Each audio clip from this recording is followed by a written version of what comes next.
Okay. By the time I get back to you guys, this will be recording. Okay.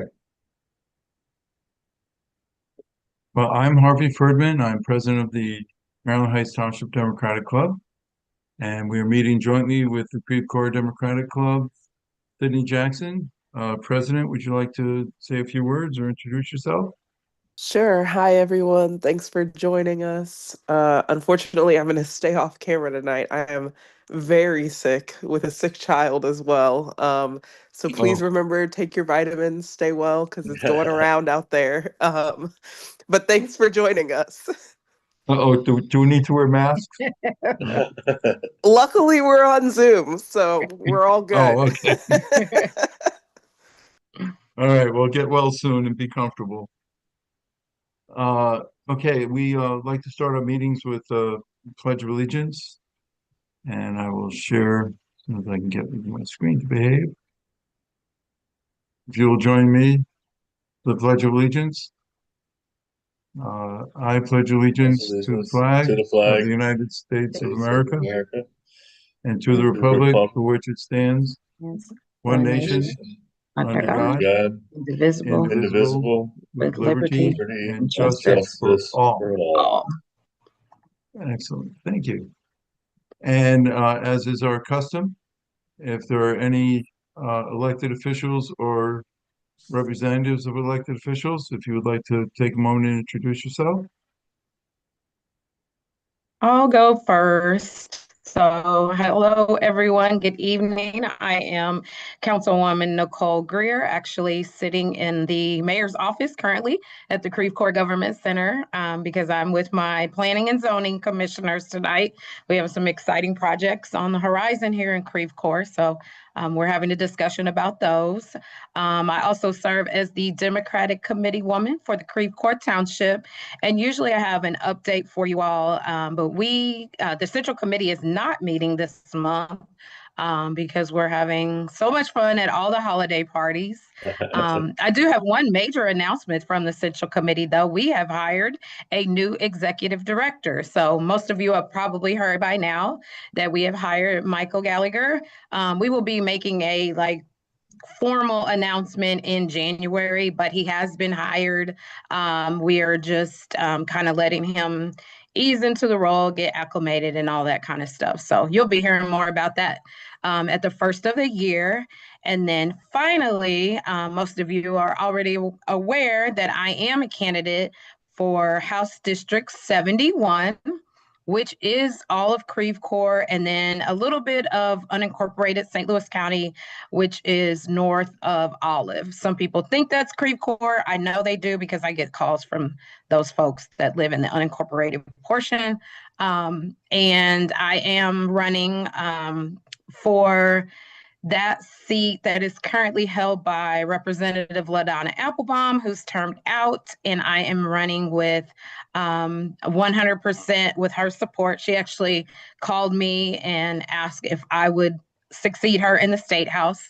So I've agreed to do so. So I'm looking forward to an exciting year next year, looking forward to fighting for you all because that's what it's all about. We need fighters in Jefferson City. So I'm looking forward to that. And if you have any questions or want to find out anything about my campaign, you can go to GreerGreer.com. All my contact information is there. You can email me, you can call me. I'm always available to answer your questions. So thank you all very much. Thank you and good luck. Thank you. And thanks for your service. LaRonda, would you like to introduce yourself? Oh, sure. Thank you. I'm LaRonda Wilson. I'm sorry I'm staying off camera. I think I'm coming down with a cold too, Sydney. Sorry. Um, but I am the outreach director and grants director for Congressman Wesley Bell. I'm happy to answer any questions for anyone. Thanks for having me tonight. Yeah. And any other elected people or um, representatives of elected folks? while we have a moment, I do want to thank Dave and Dale Steinberg for having been the Maryland Heights Township committee people for many, many years, and thank them for their service to our community. Okay, moving I think on. Stacy is representing Representative Steinmetz. Oh, she's just coming off. Is she coming off mute? There she is. Yeah. I don't really have Oh. anything to add at the moment other than, Connie says hello, as always. Excellent.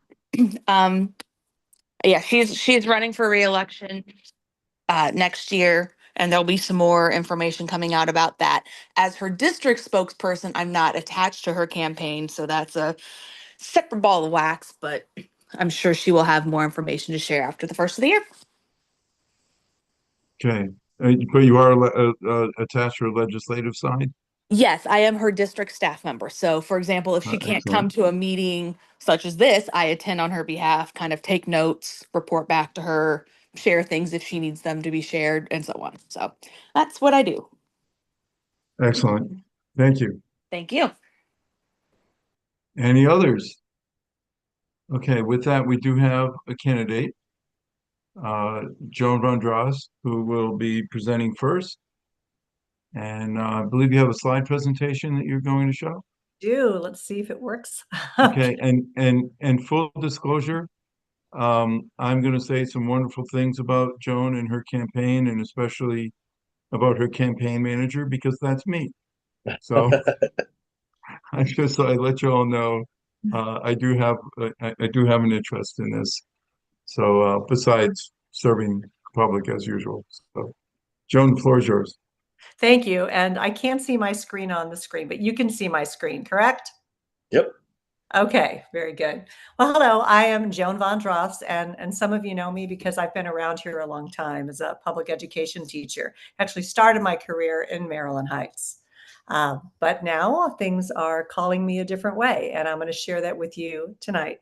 I am running for Congress in District 2. That is Baldwin and Franklin County and St. Louis County and South County and West County and Ellisville. Just as you know, it's a pretty big swath, and I'm stepping in. So, hang on, let's see. There we go. All right. And one of the reasons why is in January, I was really concerned with the disillusion of how we were speaking to one another nationally and within the community, and also just the harm that was coming to relationships throughout the community. I was at an event, and some people started shouting some pretty nasty things, and it upset me enough that I went home and I pulled out a book that I would read. It's called Love Your Enemies by Arthur Brooks. And in that book, it talked about how decent people can save America from a culture of contempt. And I knew that I could fall back on my skill set from being a retired public education school teacher and begin having workshops on how you have conversations with people who have different points of view. So I started Town Talks Live, just doing my own thing, going from library to library all across District 2. And perhaps some of you maybe have been to one of my workshops. I'll talk about that in a little bit. But first, I want to talk about how we got here. And then I want to talk about some of the strategies I have to help us restore parts of our democracy, and a little bit about myself. We have the perfect storm right now, right? We have Citizens United that movement started in 1988. And then the Supreme Court told us that corporations are people in 2010. And I really feel, as many of you do, that the level of money that has come in has watered down our representative democracy, where corporations are starting to have more say in policymaking than we the people. Additionally, as you know, there was the Heritage Foundation, who's been working a long time on shifting policy. And many people really didn't believe that Project 2025 was going to happen. Donald Trump himself said he had never read it. You also have Peter Thiel, and many of you might know he is the oligarch that believes in a unitary executive and doesn't believe that democracy really is where we need to be. And then finally, you have the tech bro oligarchy, where you have the big tech companies really controlling a lot of the discourse and information that is fed to the public. So you have this perfect storm of all of these things coming together. And some of you probably read Democracy Awakening by Heather Cock Richardson, and she quoted Norquist in that book, saying, we don't need a president to tell us in which direction to go. We know what direction to go. We just need a president to sign this stuff. Pick a Republican with enough working digits to handle a pen to become president of the United States. And I don't know how long ago he said that, but right now there is someone that is interested in a lot of the policy in this perfect storm and is putting people in place from Heritage Foundation, from the Tech Bros, and has Peter Thiel's main guy, Vance, in our vice presidency. So there is a concern. The biggest concern, I think, that's impacted us is this monetized industrial outreach complex, and that is Arthur Brooks' term. And as you know, social media is monetized for clicks and likes, and the most profitable is outrage. And I like how Oxford Dictionary 2 weeks ago came up with their word of the year, rage bait. That's exactly what it is. Bait to get you enraged because it is the most profitable way. And it doesn't matter what the expense is in regard to our representative democracy or our communities or a nation, because money is what's talking on social media. And I think that democracy is in critical condition. And I'm no doctor, but there's some symptoms here, right? There is the contempt that is throughout the nation and magnified with social media. There's division. There's division among communities, division among families. There is dysfunction in our House of Congress, in our Senate, in our entire checks and balance system. And there's confusion. People aren't really sure that what they're hearing is true, and there's just a lot of misinformation. So as a consequence of that, big government is failing us. Our government's failing us. Big money has too much influence. Policy is being written for the top 1% and for the perfect storm agendas.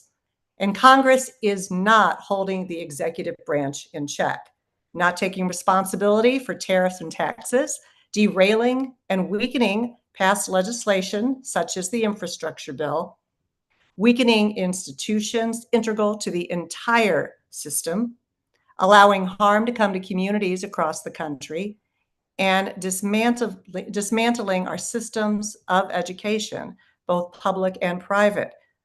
And that's definitely being seen in the state of Missouri. I don't have to tell those of you that are at the state level. I know what you're up against. It's a lot.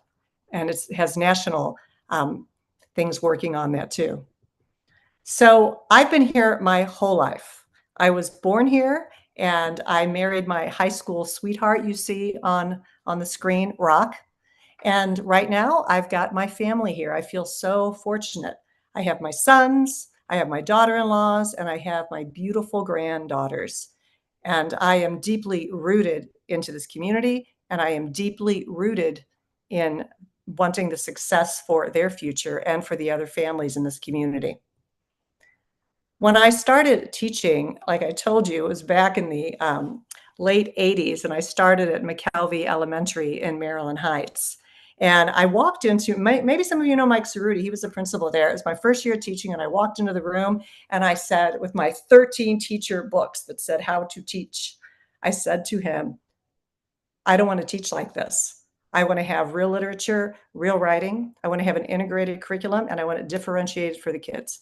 And he said, I've been waiting 25 years for someone to come in here and tell me that. What do you need? And with that, I spent the rest of my career from that moment on collaborating with other teachers, especially as you see on the screen, Catherine Mitchell Pierce, very good friend of mine I lost last week. But she was influential in helping me write over $250,000 of grants just in Parkway, well over a dozen, and writing professionally, presenting all over the country while I was teaching. And this wonderful group of kids that you see right there were part of the last chapter that I wrote. It's empowerment through talk, creating democratic communities. My entire career has been about democracy in education. It is the foundation of our democracy. Thomas Jefferson was asked, well, how can you have people vote for their leaders when they're uneducated? And Jefferson was an early advocate of we need a public education system. If you want to destroy democracy, you destroy the public education system. And right now, there are people that are trying to actively do that. So for me, stepping into this is very natural for me. I also taught American history for years, especially my last years in Clayton, the foundations of the democracy that we live in. And right now, we're really off course, and I'm stepping in to use my background, both in staff development and getting conversations across the divide, as well as my background in the foundations of this country to maybe give us some context about where we are and where we need to be. I told you I've been giving workshops, and I have my last workshop on bridging the divide on Wednesday. Maybe some of you are signed up for that. It's at St. Louis County Library. But since January, I have been giving these workshops called Town Talks Live, The Politics of Hope and the Hope of Politics, because these workshops give me hope, and the people who come to them and engage in the conversation have really spurred on a very hopeful narrative. My latest one, Saving Democracy, one conversation at a time, as I said, will be, the final one will be on Wednesday. In that workshop, as you can see, there are people sitting here listening. Part of this is learning how we listen to each other and listen to understand. We take some time to do that. And I have had the gift of being able to listen to hundreds of people throughout South County and West County this year. And it has really warmed my heart because I have Democrats and Republicans who are concerned about democracy and are putting country above party and want to right this ship. The other thing we do in the workshop is we start discussing topics and discussing how we can reach out to others that may have different views from us without contempt, with wanting to understand and asking curious questions. So if you're interested in that, check out Wednesday's workshop. I'll talk that in about a little bit. But one thing about me, and this is how I've been since the day I was born, I am goal-oriented and I am forward-facing with things. I don't get burdened down in the contempt and the anger. Instead, I like to turn it into action. What do we need to do? How do we move forward? And I am very solution-oriented from the first time I taught in my classroom to what I'm doing with these workshops, and also how I look toward the future as a potential Congresswoman. And I know, one thing I do know is that it is not just my story that matters, it's your story that matters. And it's our collective story as a community that matters. And that's what a representative should be doing, listening to the stories of her constituents. So to recap, why me? I've been a lifelong St. Louisan, and I have deep roots in understanding of this community. And I am a dedicated educator, proven commitment to service and improving the future through education. And I like to make an impact. I have a track record of positive change within my community, the schools in which I've taught, and most recently through Town Talks Live. I'm running for Congress because I want to take my dedication to service to the national level and serve my community. And I am the woman in the race. I believe I have a unique, strong voice and perspective that is needed in Congress. One thing in the beginning, January, I went to Ann Wagner's office because I called all of her phone lines and had no answer. And I spoke with her secretary and I wrote her a note and I said, I will help you do a town hall. Figured maybe she's just intimidated. So I offered to do one of my town style town halls the way I think town halls should be. And I never heard back from her, right? But I went ahead with my workshops. And if I did a town hall as a congressperson, I wouldn't be much different. For example, the workshops that I'm going to be heading into in 2026 are called Policy Matters. So what I see is that we have stories from people in the community on how these policies are impacting people in our own region. I've heard plenty, and I encourage people, if they do have a story, to please share their story. And then also an expert panel on policy and ideas. I am so fortunate that even on my advisory committee, I have economists, I have experts in healthcare, I have a national security expert, just a variety of people who are invested in this community too. We would break out in small group discussions, just like I do in the workshops. Why? So we can have conversation about the ideas and leave with talking points and a plan. I think that would be an effective town hall. It's a grassroots campaign. I will come to you.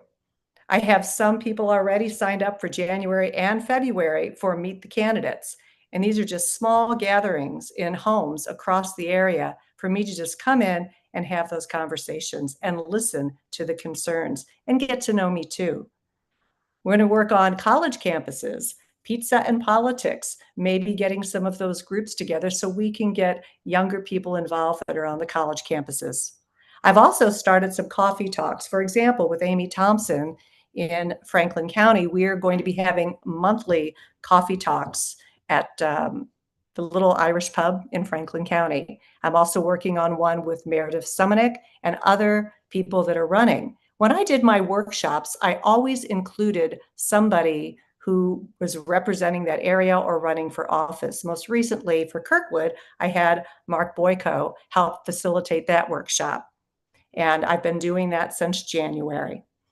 Gather your friends within and across the divide. I think it's really healthy that we have Democrats and Republicans that are interested in helping reshape the course. And I'll introduce myself. I ran into somebody the other night at the West County Dems, and she said, "Oh, I loved your workshop, but I can't find my notes, and I want to do a facilitation like you did at my house." And I said, "Don't worry, I will come and do that with you. Have them meet the candidate, and I can workshop that conversation for you."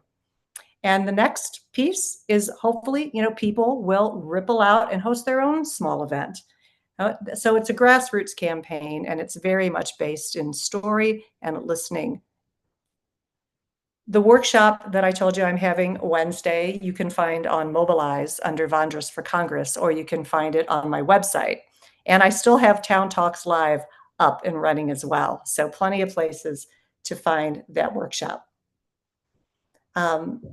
If I am, or should say when I am in Congress, there are two particular things that I want to make sure I am a part of. One of them is the Problem Solvers Caucus, and I'm most excited about this because it completely meets my style of facilitating and representing. It's a bipartisan group in the House of Representatives, and it was created in 2017, a commitment to working on bipartisan legislation on key policy labels.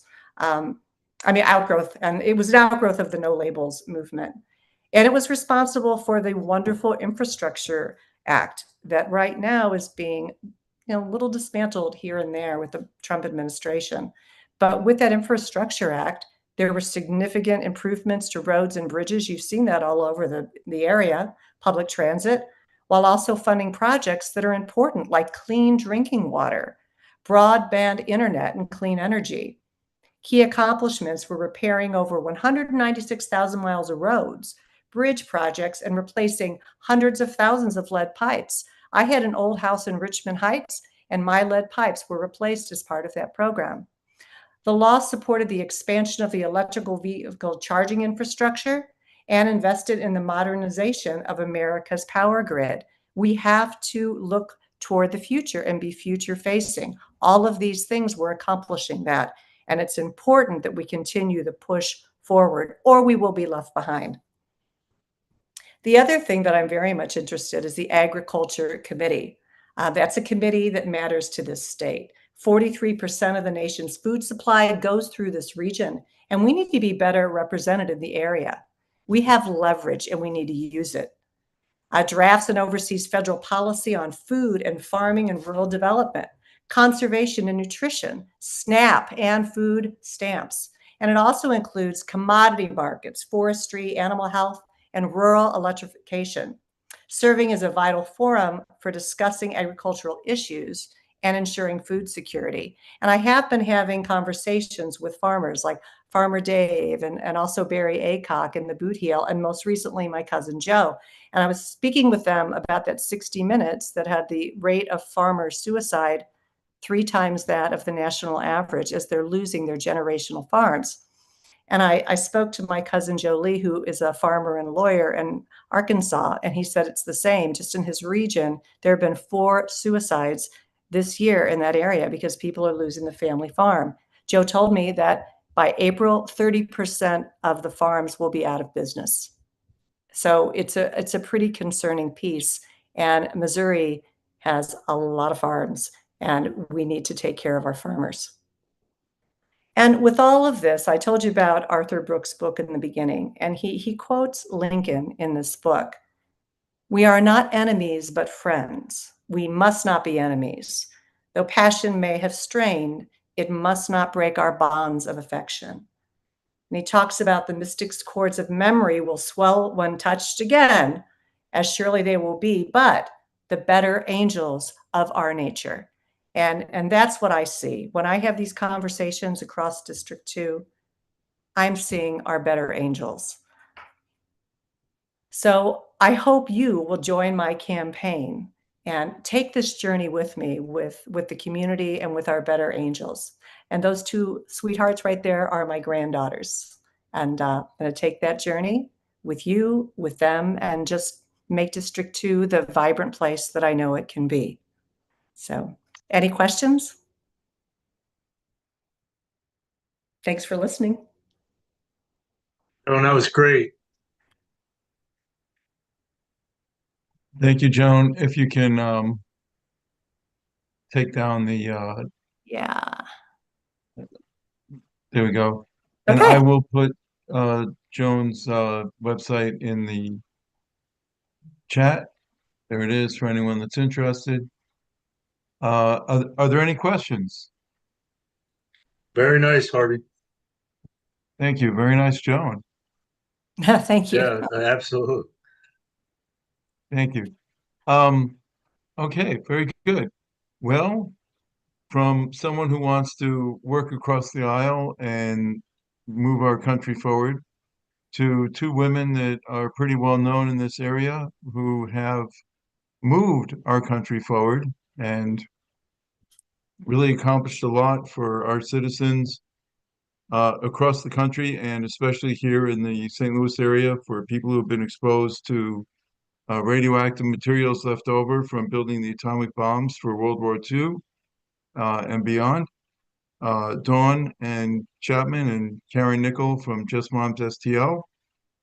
Welcome, and thank you for all you've done, and the floor is yours. Hi, everyone. Hi, everybody. How's everybody doing tonight? So, it's really special for Karen and I to be with you guys because we've been invited many times to come and speak with you all and share about St. Louis's history of radioactive waste and what we've been doing now for over 13 years. And so tonight we get to present on RECA finally.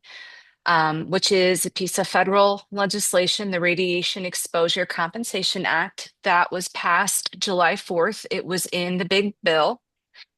And this piece of legislation adds Missouri into the RECA program for the first time. A few things before we get started in this presentation about RECA.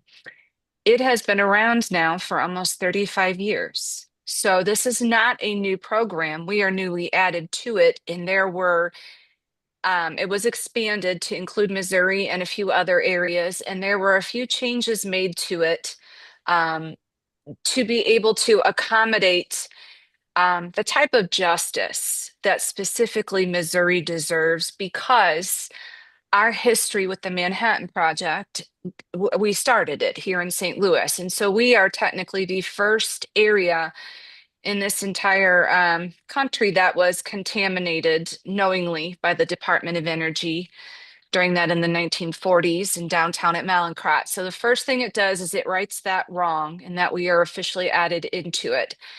And that is a form of admittance by the federal government that if you lived, worked, or went to school in 21 zip codes that are now included in Missouri, and on top of that, you have any of the list of cancers that are in the RECA program that Harvey's going to put up shortly, the federal government accepts and acknowledges that those more than likely came from them, that they caused it. And because of that, the second part of RECA is actually an apology. And that is in the form of compensation. And that compensation is if you are currently ill and you meet those criteria, you are eligible for $50,000 tax-free. But one of the new parts of RECA that has never been put in before is if you have a loved one that would have met the RECA criteria but is no longer alive, you know, if this is a spouse or a parent, you can still apply for compensation on their behalf as somebody who is their beneficiary who has survived them. And that compensation is for $25,000. So we'll get into the presentation. Harvey, can you put it up on the screen? Perfect. I apologize for that. My computer is not wanting to share, so I'm trying to figure out why. If you're familiar with Karen and I, it's not a presentation unless one of us is having technical difficulties. So if you go to the next slide, Harvey, thank you. Okay, so we have created a website just for RECA. Obviously, if you've followed JustMomsSTL for the past 13 years, we have a lot of stuff going on. We are advocating for the cleanup of Westlake landfill. We're advocating for the expedited and more protective cleanup of Coldwater Creek. And, you know, so we have a lot of information on our Just Moms website. So we decided that we needed this website, which is just RECA and all things RECA. RECA-Missouri-resources.org. So you can get to this by our Just Moms STL website, of course, but this is the Swift version. At the very top is RECA-PinkAngelsSTL.com. The Pink Angels Foundation is located in Florissant, Missouri. You can find their link and their information from this website, but they are actually helping people fill out RECA applications. We are helping people as well by email, answering questions. Next. So as I said, RECA was signed into law, and it took us 35 years to be added to this program. And with Karen and I having fought this for the past 2 years, it was harder than you can imagine. And, you know, listening to Joan's presentation earlier really got me thinking, boy, they don't do enough educating about how change really happens and how hard it is when you're behind the scenes and in DC and you're trying to educate other elected officials on what has happened in your state and your community, and how wonderful it is when they understand and they're supportive, but how difficult it is when they understand and they're not supportive. Or they come out and they say the program costs too much and it's going to add to the debt. And so, you know, begging people to save your life and having them turn around and tell you that saving your life costs too much, you know, that's a very difficult thing. And so we took about 10, 11 trips to DC over the past 2 years, trying to educate people. All the while, we are not lobbyists. So we can't lobby. So we worked with other groups such as the Union of Concerned Scientists and Physicians for Social Responsibility. Being larger national organizations, they had lobbyists, so they could do that for us. What we could do is we could go in and just explain what's going on in Missouri. And while we thought that's all we had to do, it turns out we were responsible for a lot of grassroots organizing in other communities and teaching other communities that were coming to DC how to do that as well. So we had communities from New Mexico, Arizona, Utah. We had many times members of the Navajo Nation and Navajo Nation President Bunigran, Speaker Crystal Curley from the Navajo Nation. And so there was a broad coalition working hard, coming to DC and trying to, all of us, prove our worth to our government, who were the ones that actually were the ones that poisoned us and the reason we were there in the first place seeking help. So we did get this program on July 4th, 2025. So what, again, does this mean for residents? It means thousands of current and former St. Louis City, County, and St. Charles County residents, because all of these areas are impacted by processing sites, illegal dumping, and having radioactive waste out in their community, who have lived, worked, or attended school in impacted zip codes for 2 or more years after January 1st, 1949, and contracted certain cancers will be eligible to receive compensation. Those 2 or more years, they do not have to be consecutive. They can be, what's the word I'm looking for, Karen? They can be 4 months in one, Non-consecutive. non-consecutive, 4 months in one zip code, 5 months in another impacted zip code, or, anything like 6 months in a zip code and then 5 years in a zip code that's not impacted. And then they came back and fulfilled the rest of those 24 months. So, because we know that looking at the history of St. Louis and these sites from downtown Malincrot to North County to even out here in Creve Coeur, Maryland Heights area, a lot of people moved and migrated. A lot of people worked in contaminated areas but didn't live. More importantly, St. Louis City participated in the desegregation school program, if you remember. So there are a lot of people in the city of St. Louis that didn't live in an impacted zip code, but went to school for years next to contaminated sites and contracted these cancers and these horrific illnesses. So fighting to have all of those pieces together was very important, and we were successful. Again, as I said, the survivor benefits, the second part is new. That's not something RECA's ever done before, and it was just very important to us because we were added late. Some of these people would have been alive if we'd have gotten added into this program 35 years ago. Next. So this is a map. This is an example of near Maryland Heights here. The star that you see on the left side is Westlake landfill.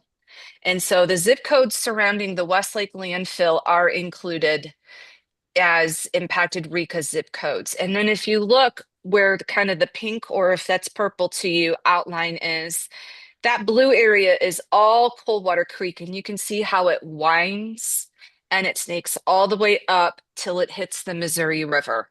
So the zip codes that are impacted as you look surround these sites. When we were adding zip codes or pushing to add them, we had to have documentation of actually there being radioactive waste in a zip code. So it couldn't just be next to it in the sense that, hey, they're close enough, it could have blown on them. And the Department of Justice is the one who came back and made that decision. And so a lot of people, when you look at this map, we hear a lot of people saying 63136 is not included, 63137. That's why, because we were not able to find any documentation. Now, since then, part of what our group, we have a researcher, her name is Debbie Disser, and she has been scanning documents at an archive and has found some shocking additional information that we are more and more confident is going to help us add those 2 zip codes in. Next. So this is the St. Charles side. So this is the Weldon Spring Uranium Feed Mill plant right in the middle.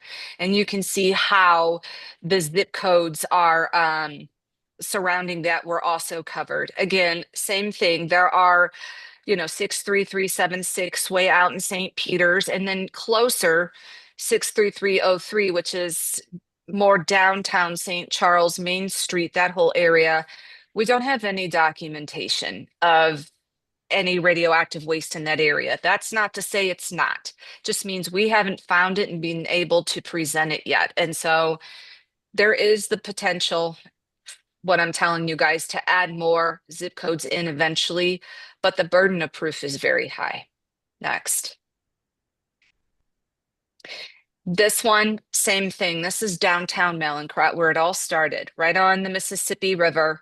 And so 63147 and 63102, we have documentation. But right next to that are 2 zip codes we're looking very closely at, 63107, 63106. Many of you may be familiar with Pruitt-Igoe and the spraying that took place down there. So that area would be 63107.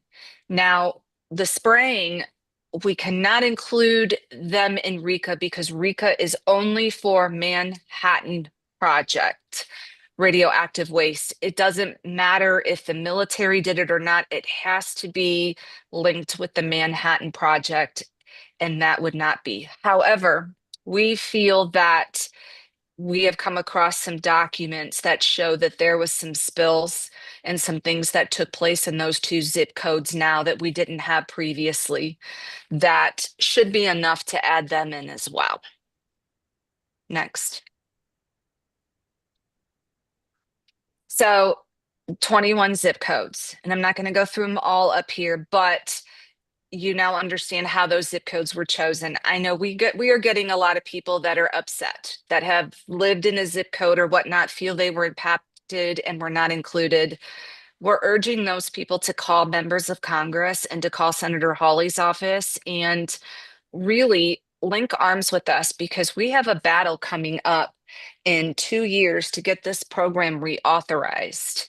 And that will be the first time we will have to be able to add in additional zip codes if the evidence is accepted by the Department of Justice. And then you can see the list of cancers. Same with those. We did not come up with this list. This is a list that the Department of Justice uses for workers.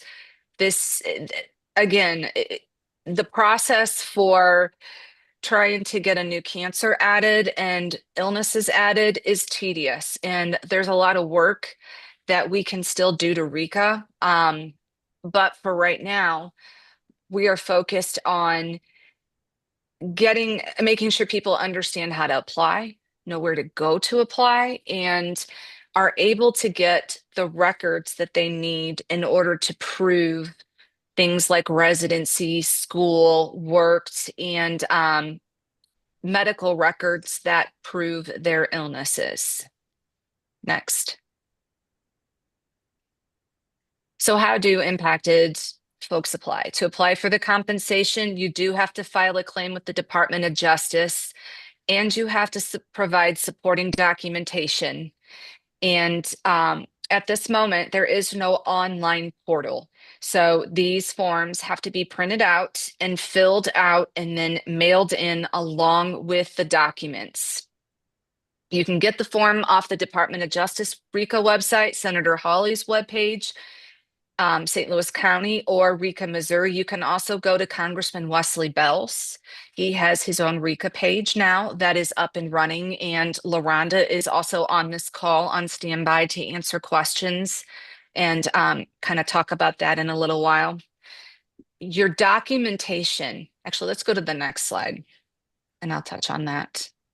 So this is what the Department of Justice's website looks like for the Radiation Exposure Compensation Act. Next.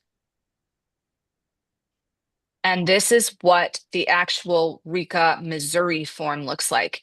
If you look up in the top left corner, you'll see Radiation Exposure Compensation Program, and then you'll see Manhattan Project Waste. It has to say Manhattan Project Waste. There are uranium miners, there are downwinders. RECA covers many different areas now for the first time ever. Our specific application is we are the Manhattan Project Waste. Next. So before I get into the resources, all of the documents, things like birth certificates, death certificates, medical records, voting records actually count as proof of residence, believe it or not, tax records, W-2 forms. Everything must be certified. It must be an original document or a certified copy. Your best place to go if you are looking for proof of residency is going to be the St. Louis County Library. We have partnered with them and they have set up an amazing system. They even have old directories going back to like the 40s, 50s, and 60s. But what they can do that's unique that other places cannot do is they can actually, and they will write you a certified letter. So if you go to the library, they will help you look up these records. And if they can find them online, and usually they can then right there write you a certified letter and sign it and print you off the documentation from their website that you will need. And that's going to be your proof. Even if you went to school, they have scanned so many yearbooks from so many schools and are in the process of doing more. So for instance, if they can find 2 yearbook photos of you, and they will print them off and they will write a certified letter stating these are actual, these were gotten from the library. And there's your proof that you went to school somewhere. They can look up things like if you ever worked somewhere and were mentioned in an article or something like that. There's a lot of different creative ways that they are using to be able to fulfill this proof.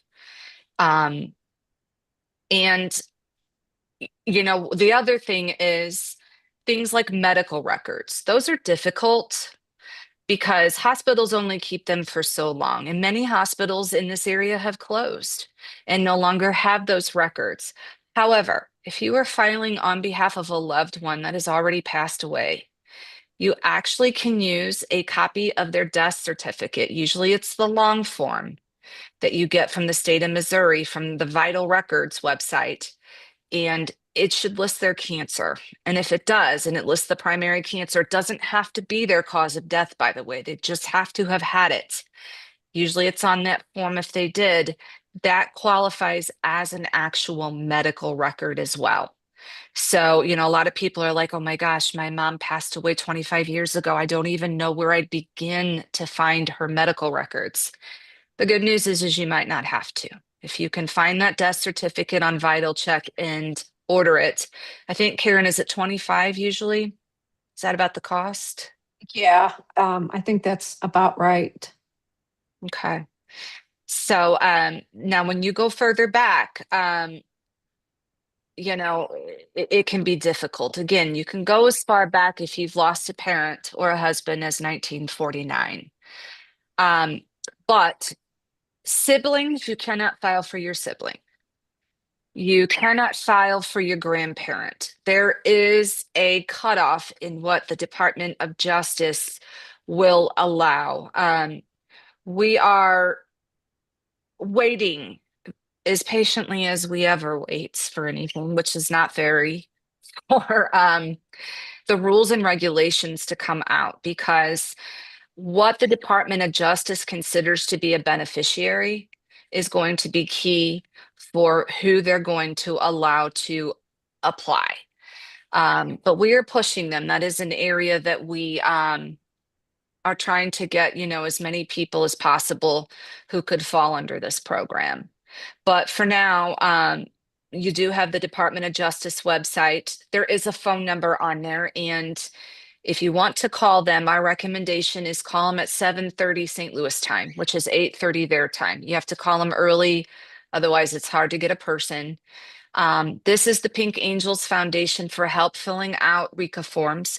You can also come to us for help. I was talking with LaRonda Wilson from Congressman Bell's office a little bit earlier, and she's brainstorming ways to pull in some students from her university who could also help people with applications and different things like that.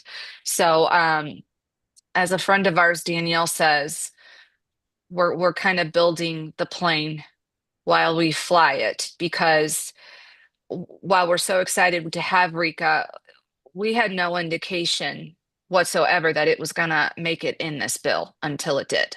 And we had been trying to put it in any bill that would go through under several administrations with no luck. So waking up the next day and having RECA, if you know Karen and I, we don't stop. It was immediately, okay, so what do we do to lay the infrastructure that we're going to need and partner with the right people to be able to support this entire region for this monumental rush of people, right?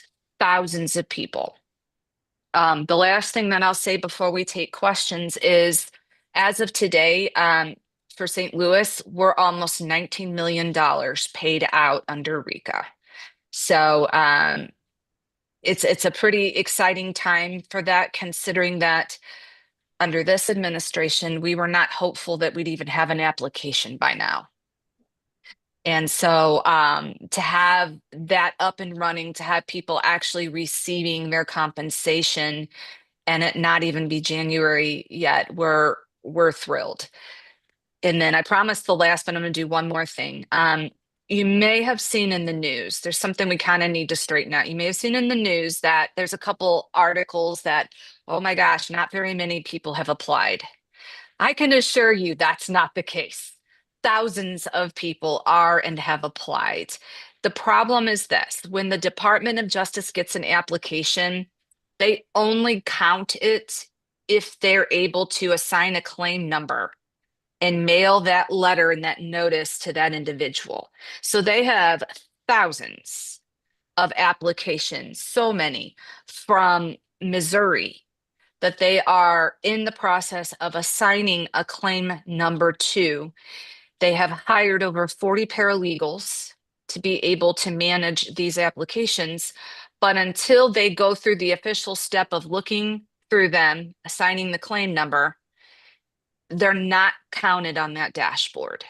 And try as Karen and I may, we can't seem to get press to correct that. So we appreciate having the ability to do so on here. We're going to open the floor for any questions you guys have. And since we've been here before, you guys know that nothing's off the table. Oh, thank you, Lois. Excellent. Thank you. Are there any questions? I have a couple to kick things off. Okay. First one is, can you explain why the cutoff date started at 1949? We can. Excuse me for drinking my soda. So that is the earliest documentation that we have that the federal government acknowledges that their radioactive waste is actually dangerous and could be harming people. And that date could change, right? As we find new documentation, we're certainly willing to go back and try and do it earlier. We know that the Manhattan Project was up and running by 1949. So the reality is exposures were probably happening 43, 44. Okay, and the second question is, do you have an estimate of either how many people or how much compensation would be coming into the St. Louis area from this bill? So the original scoring of the bill showed that as much as $3 billion could be coming to St. Louis. And that was just them estimating, taking a brief swipe at our cancer registry and going back as far as they can. When the Congressional Budget Office scored the bill, that was their initial. However, they did overestimate, and they did that in several communities. So the answer is we don't know. That's the closest that we have. I think, Harvey, we can agree. I'd like to up it to 4. I'd like to get as many people covered and as much money out of this as we can. Yep. I see some hands raised. Thank you. Joan, you have a question? Yeah, I noticed you talked a lot about Josh Hawley, being integral to this, and you mentioned Wesley Bell. And I remember when I lived in District 1, when this was going on, Corey Bush also helped with that. And now I'm in District 2, and there are a lot of people that were impacted by this, such as myself, my parents, and a lot of people that I know that are in District 2 now. Did Ann Wagner have a role in any of this? Not as much as I would have liked her to have. I'm going to answer it honestly. No, she didn't come out as the champion that we had hoped. And I will tell you, we got to see the best of bipartisan support. Some of what you talked about, Joan, with the listening and the conversations and being able to talk to people across the aisle and move their hearts. And then we got to see the worst. And there were times when she fell on the worst, and that was very disappointing. And it was actually, it really did break Karen in our heart, because we saw the bad side of politics, which is the pettiness and the vindictiveness. And, and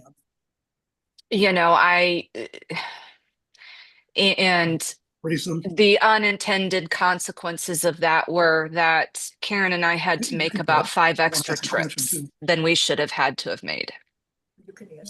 I'm just going to say that we've taken a lot of punches in the gut. We've been kicked a lot. And one of those came from her at a certain point in this fight, and it hurt. It still hurts. It's hard for me not to cry talking about it right now. It's still painful. Yeah, I see. Yeah, thank you. I know. Dave and Dale, you have a question? Yeah, and a comment. The question is, when you're talking about the library as a resource, does it have to be the Clark branch or any branch? So that's the great news. It can be any branch. The Clark branch specializes. They have the upper level is a genealogy section. And one of our friends, Brent Trout, works there, and he's like one of the top genealogists in the nation. However, he has it set up and has done such amazing work that any St. Louis County library can access online. You can also get an application at the library too. Okay. I will say I did go there and use that service, and they had some resources there, some printed resources that I'm not sure they would have at the other branches, that were useful, where they found the information I was looking for. Yeah. We still have a comment. I'd like to make a comment, Harvey. This is Dale. Yeah. I just want to say how grateful I am, and the community should be, to you and Dawn and Karen for all the work that you've done, how you've elevated yourselves in our area. And it's just, it's nice to have some light in the world. And we are very appreciative, even though we're not directly affected. It's very impressive. Very impressive. Very impressive. So thank you. Thank all 3 of you. We've gone to town halls that Harvey has organized, and I know that he's helped you push things through also. And it's just totally amazing, and we're very proud of you. That means a lot to us. Thank you. You're welcome. It really does. And I think we learned a lot of stuff from this. We learned to always give people a chance to change their mind. We did. And I think we also learned that, and maybe this is, it's hopeful and it's the truth, but it's hard to hear, change doesn't always happen because it should. It happens because a large group of people get together and have good conversations, but also apply the right pressure. It's so hard when somebody agrees with you. It's almost harder when they agree with you versus if they disagree. And they say, but I'm sorry. The answer is no, because it's too expensive or it's too this or that. That was that was something that was difficult. And working with Harvey all these years and working, we had people like then Representative Nixon Clark. We had Douglas Clements who came with us, Representative Clements.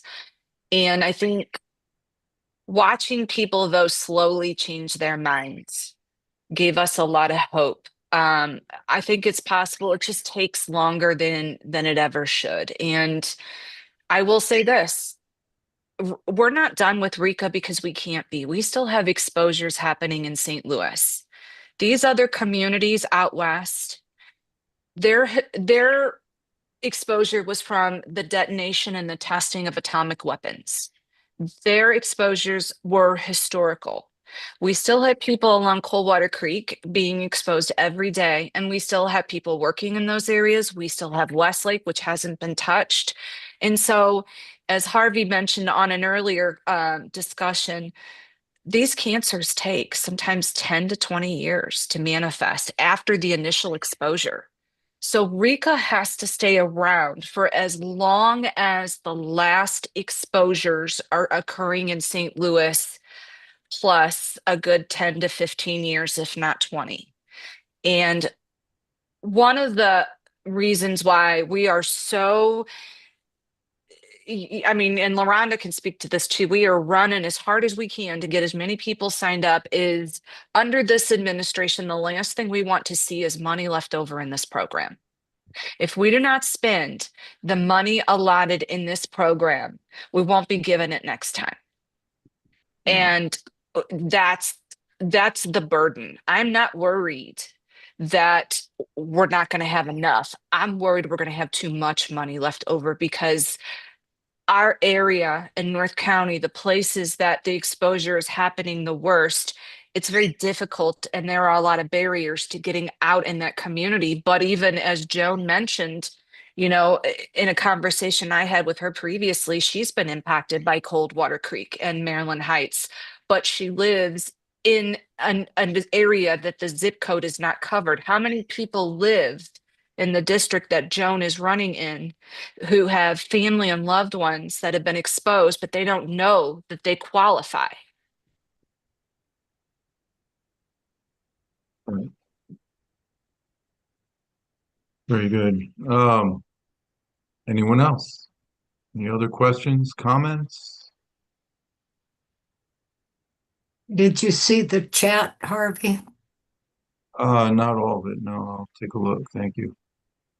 Oh, Joan said we should have a policy talk. Yeah. Yeah. I mean, Absolutely. that's the whole point of this, is getting information out and getting people to share their stories. And if that's what this is for. And it was a lot of civics, right? Understanding the difference between the Senate and the House, right? What can you do in the Senate? What can you do in the House? Where can this get stuck that it can hide, meaning someone can kill it and it not be public? What committees can it go to where nobody sees behind the doors, right? There was a lot of that was difficult, but there was also, there are so many states that were added, like I said, New Mexico, Utah, Arizona, that are, red states, red areas. And so trying to get both sides of the aisle together and get over this fiscal hump was tough. And it's still going to be tough. I understand you made, what, 11 trips to DC lobbying for this? Not lobbying, not us, but yes, Educating. educating. Educating. Educate. Oh, that's right. Educating. Okay, well, I that Educating. brings me, wish, well, I that wish brings me we to could have another lobbed. topic with tomorrow being, is tomorrow one of the Giving Tuesdays, I guess? Or another Giving Tuesday? It I is, With and don't we that, could know. use help. how are you guys affording all these trips to DC and all, and to do all this? So we took a massive hit because we wrote a small grant, but you know, fundraising, and I know there's candidates on here that know this too, right? Fundraising takes a significant portion of your time, and we just couldn't do that. We had to choose to spend the time advocating and not writing grants. And so um, it depleted us. And we're really excited though, because for the first time ever, 3 weeks ago, we got and finalized our 501c3. Hey, But as Okay, many of you so, know, there's rules against lobbying and how much you can spend. And we had a teeny tiny budget, so we couldn't lobby. so correct me if I'm wrong, for people who don't understand what a 501c3 is. So it's If someone donates to a 501c3 and they are itemizing on their taxes, they get to take a tax write-off. That's You correct. qualified for tax write-offs. Excellent. That's correct. So put something And in the chat if you would about how people can donate. Karen will put it, we have a donation button on our website. And yeah, we're looking at fundraising right now, but again, it's a balance between fundraising, writing grants, and trying to get as many people signed up. The hardest thing, and I don't want to make you cry, Harvey, but I know you know this, the hardest thing is people are dying. And we have people on hospice that if they can get their application in, and I was just talking to LaRonda about this, so I know LaRonda's going to cry too. If we can get their application in and expedited and get them a claim number, then when they die, as long as they've been assigned a claim number, their family then gets 50,000 and not the 25. So that's the horrible thing, is trying to deal with someone on hospice. But the second terrible thing is, and even today alone has been rough, is Karen and I see so many death certificates a day, a week. It's hard. People are, because they are dredging up the past. They are having to, for the first time, come to grips with the fact that their loved one is gone, not because God or anybody else deemed it, but because the United States government was careless. And opening up that death certificate after 25 years in that sealed envelope is just devastating to people. I had a grown fireman sobbing on Saturday morning. I've had a lot of that too. It's been very, very difficult, with people reaching out and saying, I've got to put this on hold for a minute. I can't do it anymore. It's hard. It is. And so one thing that we're looking for, in addition to donations, is we are trying to brainstorm ways to create some sort of a support group to help these people. Because Harvey, you've been through it and you've watched the grief process when people realize they're exposed. It's a real thing. Grief is not linear. And it can take somebody from who's lost a father 25 years ago, and they are right back to the very day their dad died. I mean, it is. And so trying to help these people emotionally and help them process their grief, fill out their application, learn what's going on with the contaminated sites. It's a lot for Karen and I. So this is one of those partnerships. If you guys have any suggestions, please think about it and get back to us of how we can, where can we send people that need somebody like that to talk to? Yeah, Dawn, we should talk about the cancer support community. We Mhm. should approach them and ask them to set up special groups for this. We would love to. Yeah, I have contacts there. Let's do that. I'd also like to jump in and say that because Karen and Dawn and Dr. Nixon Clark have been just a small group of people helping folks. They're seeing the death certificates over and over again and hearing a lot of sad stories while they're helping people. Anybody has time to volunteer. Also want to give a shout out to Mary, who said that she's sharing this with her family members. That word of mouth is also really important too. That goes a long way with getting as many people compensated. I just want to lift what Dawn said earlier, that if we don't use the money, we will lose the money next time. This has to be re-upped every 2 years. So we want to make sure we get more money because we want to add more zip codes. And also working toward adding more diseases. So please do get the word out. And also, if you have time, reach out to the moms, reach out to St. Louis County Library to volunteer. Thank you so much, Loranda. The other thing is, if you all belong to a synagogue, a church, or anything like that, any other group that you think you would like us to come and present to, we're willing to take this presentation anywhere. We're also willing to email it to you so you can give the presentation to your group. We don't even have to be there for that, but that's one thing that we need help with, because our fear right now is that there's people we're not catching. I see another hand up, Stacy. Yeah, I was just going to add that Representative Steinmetz's office, we send out a weekly newsletter almost every week. And ever since all of the information has come out, there is a section in our email every week that just mentions the RECA websites. It's got the graphic with the zip codes and all that information. So so if anybody gets that, they can share that with people that they know. And then I will also make sure that we re-up that information on our social media in the coming days and weeks. That's great. Absolutely. And I got to Thank give you. a shout out to Rep Connie Steinmetz, because, well, she's not just our rep, but my rep. But yes, she is an angel and so good at outreach. And also because of her contacts in the education realm, she has been amazing at doing outreach with current and former teachers and Yes. workers at Yes. all the impacted schools. And Yes. that was an area, again, that Karen and I had a lot of fear that we weren't going to be able to reach, but thanks to Rep Connie, she's in there getting a lot of people covered.